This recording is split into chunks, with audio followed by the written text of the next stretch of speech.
हर खबर पर होगी आपकी पकड़। डाउनलोड कीजिए एबीपी लाइव ऐप। बढ़ते हैं अगली खबर की तरफ। कोरोना का खतरा कितना बड़ा है इसका शायद बहुत से लोगों को अंदाजा ही नहीं। अगर अंदाजा है भी तो वो नजरअंदाज कर जाते हैं। ऐसी तस्वीर दिखी राजस्थान के बारां में। बाकी विकास हम खुद बताते बताते अब थक गए हैं लोगों को कि सावधानी बरती है, लेकिन लोग हैं कि मान नहीं रहे। कृषि उपज मंडी में एफसीआई द्वारा गेहूं की सरकारी खरीद के लिए यहां पर कूपन दिया जा रहा था। उस कूपन को लेने के लिए किसानों की इतनी बड़ी भीड़ यहां पर जमा हो गई कि 2 गज की दूरी के नियम की धज्जियां उड़ गई। और इसमें हैरानी की बात तो ये है कि किसानों की भीड़ को पुलिस भी समझाती रही, प्रशासन के अधिकारी भी समझाते रहे, लेकिन सोशल डिस्टेंसिंग का पालन किसी ने नहीं किया।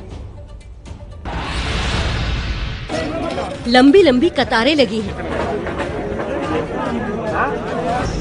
गर्मी से बचने को टेंट लगा है और कतारों में लगे लोग सब एक दूसरे से सटे हुए हैं। न 2 गज की दूरी, न सोशल डिस्टेंसिंग की परवाह। गेहूं की सरकारी खरीद का कूपन लेने के चक्कर में राजस्थान के बारां में किसानों की ऐसी भीड़ उमड़ी कि लॉकडाउन के नियम कायदों की धज्जियां उड़ गई। पुरुषों की कतार अलग थी, महिलाओं के लिए अलग कतार थी, लेकिन दोनों कतारों में किसी ने भी एक दूसरे के बीच फासला रखने का ख्याल नहीं रखा।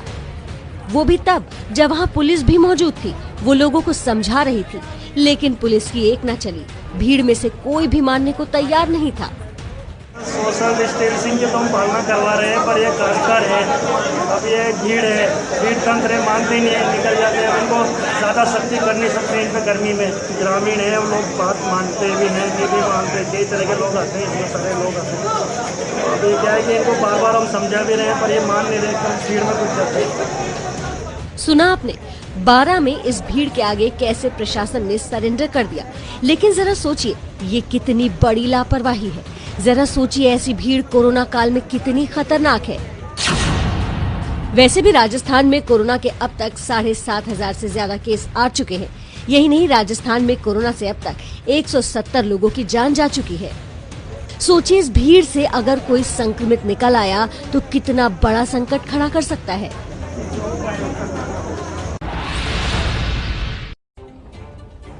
दो गज की दूरी है बहुत जरूरी, लेकिन माने कौन? राजस्थान के बारां में किसानों ने सोशल डिस्टेंसिंग की धज्जियां उड़ाई तो झारखंड की राजधानी रांची में कंटेनमेंट जोन से बाहर करने की मांग को लेकर लोग प्रदर्शन करने सड़क पर आ गए। तस्वीरें आप देख रहे हैं टीवी स्क्रीन पर, किस तरह लोग सोशल डिस्टेंसिंग की नियमों की धज्जियां उड़ा रहे हैं। विरोध प्रदर्शन ऐसा हुआ जिसमें किसी ने एक दूसरे के बीच फासला ही नहीं रखा। रांची के हिंदपीढ़ी में अचानक लोग धरने पर बैठ गए। उनकी मांग थी कि हिंदपीढ़ी को कंटेनमेंट जोन से बाहर किया जाए। देखिए, रांची का हिंदपीढ़ी वही इलाका है जहाँ पहला केस झारखंड का दर्ज हुआ था और उसके बाद यहाँ पर लगातार 1 दर्जन से ज्यादा केस सामने आए थे। आपको ये बता दें कि हिंदपीढ़ी इलाका रांची में कोरोना का एपिसेंटर रहा है। यहाँ से ज्यादातर मामले पाए गए हैं। झारखंड में कोरोना की शुरुआत भी यहीं से हुई थी। इसके बावजूद यहाँ लोग कंटेनमेंट जोन से खुद को बाहर करने के लिए इतने बेताब हैं कि धरने पर बैठ गए। ना 2 गज की दूरी का ख्याल है, ना सोशल डिस्टेंसिंग की परवाह है। यानी कोरोना फैलने के यहाँ पूरे बंदोबस्त इंतजाम लोगों ने कर दिए। चलिए आगे बढ़ते हैं। एक और अहम खबर आपके लिए हम लेकर आए हैं। लॉकडाउन और सोशल डिस्टेंसिंग का मजाक राजस्थान के भरतपुर में भी उड़ा। यहाँ शराब की दुकानें खोले जाने के खिलाफ भारी हंगामा हो गया। तो देखिए, शराब के ठेकेदारों ने स्थानीय लोगों की धक्का मुक्की की, खींचतान की, जोर जरह हुई। दरअसल आबकारी विभाग ने भरतपुर के बासन गेट में शराब की दुकान खोली तो वहाँ के लोग लामबंद हो गए शराब की दुकान के खिलाफ। आप देखिए तस्वीरों में कई लोगों ने तो मास्क ही नहीं लगाया हुआ है। लोग सड़क पर उतर आए। ख्याल तो रखना चाहिए कि शराब के खिलाफ अगर आप लड़ रहे हैं तो कोरोना से भी आपको लड़ना है। इस प्रदर्शन के दौरान कम से कम सोशल डिस्टेंसिंग का मजाक तो मत बनाइए।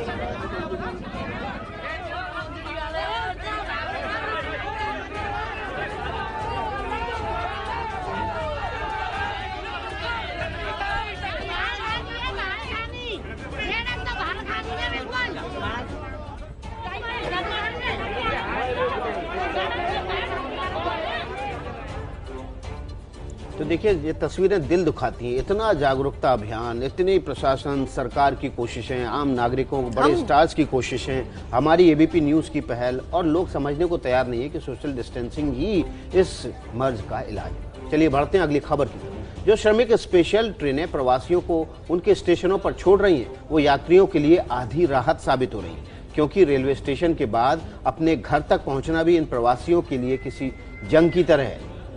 गया स्टेशन की तस्वीरें आप देख रहे हैं। ऐसे कई प्रवासी बसों की छत पर जाने को मजबूर हैं। 2 गज की नियम की दूरी की धज्जियां कैसे यहां नहीं उड़ेंगी जब जगह ही नहीं मिलेगी। घर लौटने वाले प्रवासियों की तादाद इतनी ज्यादा है कि बसें कम पड़ गई।